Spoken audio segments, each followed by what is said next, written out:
രാഹുൽ മാങ്കൂട്ടത്തിൽ എംഎൽഎക്കെതിരെ ലൈംഗിക പീഡന പരാതി നൽകിയ യുവതിയെ അധിക്ഷേപിച്ച കേസിൽ രാഹുൽ ഈശ്വർ റിമാൻഡിൽ. തിരുവനന്തപുരം ജില്ലാ കോടതി ജാമ്യാപേക്ഷ തള്ളിയതിന് പിന്നാലെ രാഹുലിനെ പൂജപ്പുര ജയിലിലേക്ക് മാറ്റി.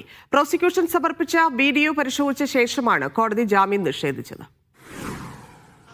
ലൈംഗിക ചുവയോടെ സംസാരിച്ചതടക്കമുള്ള ജാമ്യമില്ലാ വകുപ്പ് പ്രകാരമായിരുന്നു രാഹുൽ ഈശ്വറിനെതിരായ കേസ്. രാഹുലിന്റെ ജാമ്യാപേക്ഷയിൽ കോടതിയിൽ നടന്നത് വിശദമായ വാദം. അതിജീവിതയുടെ സ്വകാര്യത വെളിപ്പെടുത്തിയിട്ടില്ലെന്നും നിയമത്തിന്റെ പരിധിയിൽ നിന്നുകൊണ്ടാണ് അഭിപ്രായ പ്രകടനം നടത്തിയതെന്നടക്കമുള്ള പ്രതിഭാഗത്തിന്റെ വാദം തെളിവുകളുടെ പിൻബലത്തോടെ പ്രോസിക്യൂഷൻ പൊളിച്ചു.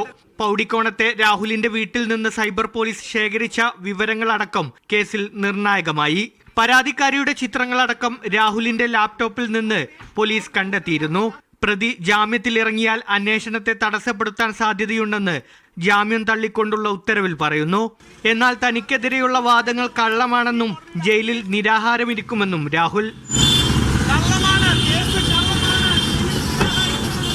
വിധിക്കെതിരെ ഹൈക്കോടതിയെ സമീപിക്കുമെന്ന് കുടുംബം.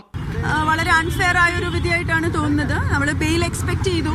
ഹൈക്കോടതിയിലേക്കും സെഷൻസും ഹൈക്കോടതിയിലേക്കും നമ്മൾ നീങ്ങാൻ തന്നെയാണ്. പക്ഷെ അതുവരെ എന്തായാലും ഇനിയൊരു ഹങ്കർ ഫാസ്റ്റിലേക്ക് പോവാണെന്നാണ് രാഹുൽ ഇപ്പോൾ പറഞ്ഞിരിക്കുന്നത്. അതിജീവിതയുടെ പരാതിയിൽ രാഹുൽ ഈശ്വറും കോൺഗ്രസ് നേതാവ് സന്ദീപ് വാര്യറുമടക്കം 5 പേർക്കെതിരെയാണ് സൈബർ പോലീസ് കേസെടുത്തിരുന്നത്. സന്ദീപ് വാര്യർ തിരുവനന്തപുരം ജില്ലാ കോടതിയിൽ മുൻകൂർ ജാമ്യാപേക്ഷ നൽകിയിട്ടുണ്ട്. സന്ദീപ് വാര്യർ അതിജീവിതയുടെ പേര് വെളിപ്പെടുത്തിയെന്നാരോപിച്ച് ഡിവൈഎഫ്ഐയും പോലീസിൽ പരാതി നൽകി. മീഡിയ 1 തിരുവനന്തപുരം.